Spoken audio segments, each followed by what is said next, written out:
بسم اللہ الرحمن الرحیم فنعم المولا ونعم النصیر رب اشرح لی صدری ویسر لی امری واحلل عقدۃ من لسانی یفقہوا قولی اللہم صلی علی سیدنا محمد وعلی آل سیدنا محمد وعلی اصحابہ وعلی ازواجہ اجمعین وبارک وسلم وصلی علیہ۔ الحمدللہ، اللہ تعالیٰ جل جلالہ کا لاکھ لاکھ شکر ہے کہ مالک الملک نے آج پھر ہمیں اپنی رضا کے لیے، اپنی یاد میں، محبت میں یہاں جمع ہونے کی توفیق اور موقع عطا فرمایا۔ لاکھوں اور کروڑوں درود اور سلام سرور انبیاء حبیب خدا حضرت محمد مصطفیٰ صلی اللہ علیہ وآلہ وسلم پر، جن کے طفیل یہ کرم ہوا۔ سامعین اکرام، اللہ تعالیٰ نے قرآن پاک میں فرمایا ہے، بسم اللہ الرحمن الرحیم والصفات صفا والزاجرات زجرا فالتالیات ذکرا انا الہکم لواحد۔ قسم ہے صف باندھنے والوں کی قطار ہو کر، اور ڈانٹنے والوں کی جھڑک کی، پھر پڑھنے والوں کی یاد کر کے، بے شک حاکم تم سب کا ایک ہے۔ اللہ تعالیٰ نے قرآن پاک میں جہاں اور کئی جگہ اپنے بندوں کو فرمایا،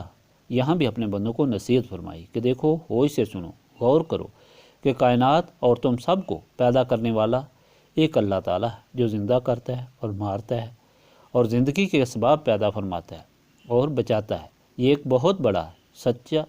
اور ہدایت ہے، جس کو اللہ تعالیٰ کے سارے پیغمبر مخلوق کی طرف ابتدائے آفرینش سے لے کر آتے رہے، مگر انسان بھولتا اور فساد میں پڑتا رہا، باوجود اس علم کے کہ شیطان اس کا دشمن ہے،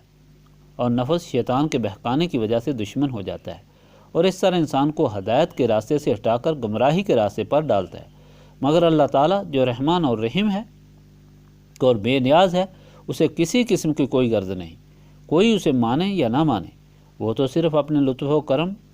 صفت کمال الرحمن الرحیم کی بنا پر مخلوق پر بار بار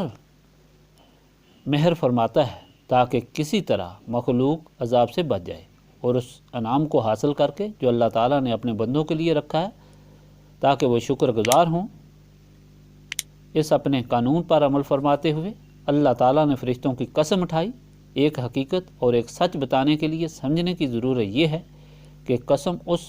مخلوق کی اٹھائی گئی جو پاک اور برگزیدہ مخلوق ہے، اور ساتھ ان کی یہ صفت بھی بتائی گئی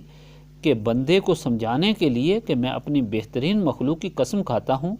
اور ان کو یہ شرف اس وجہ سے ہے کہ وہ میری عبادت میں مصروف رہتے ہیں۔ اور کس طرح مصروف رہتے ہیں؟ با ادب ہیں، صف باندھ کر، اور جو چیز اس کے راستے میں ہٹانے والی ہے اس سے سختی برتتے ہیں، چاہے وہ فرشتہ ہو یا انسان۔ اللہ تعالیٰ کو اس کی یہ صفت بہت محبوب ہے کہ وہ اللہ تعالیٰ کی یاد کرے اور بادب طریقے سے کرے، اور جو چیز اللہ تعالیٰ کی یاد سے روکنے والی ہو اس کا لحاظ نہ کرے، بلکہ اسے راستے سے دور ہٹا دے۔ حاضرین مجلس، الحمدللہ کہ آپ بھی اس کام میں مصروف ہیں جو مقصد تخلیق انسانیت ہے، یعنی اللہ تعالیٰ کی یاد۔ اس لیے آپ کو یاد الہی اس طریقے سے کرنا چاہیے کہ جو یاد اللہ تعالیٰ کو پیاری ہو، یعنی باادب ہو کر، اور اس بات کو زیادہ اہمیت دینی چاہیے تاکہ آپ کی محبت کا صحیح طور پر مظاہرہ ہو۔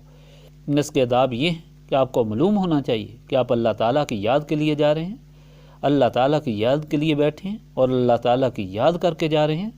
یا آپ نے عظیم کام کیا۔ پہلے تو اللہ تعالیٰ کا شکر گزار رہنا چاہیے کہ اس نے توفیق بخشی۔ پھر احتیاط ضروری ہے کہ قول و فعل کوئی ایسی حرکت نہ ہو جائے جس سے یہ نعمت ضائع ہو جائے۔ جس طرح پانی کا برتن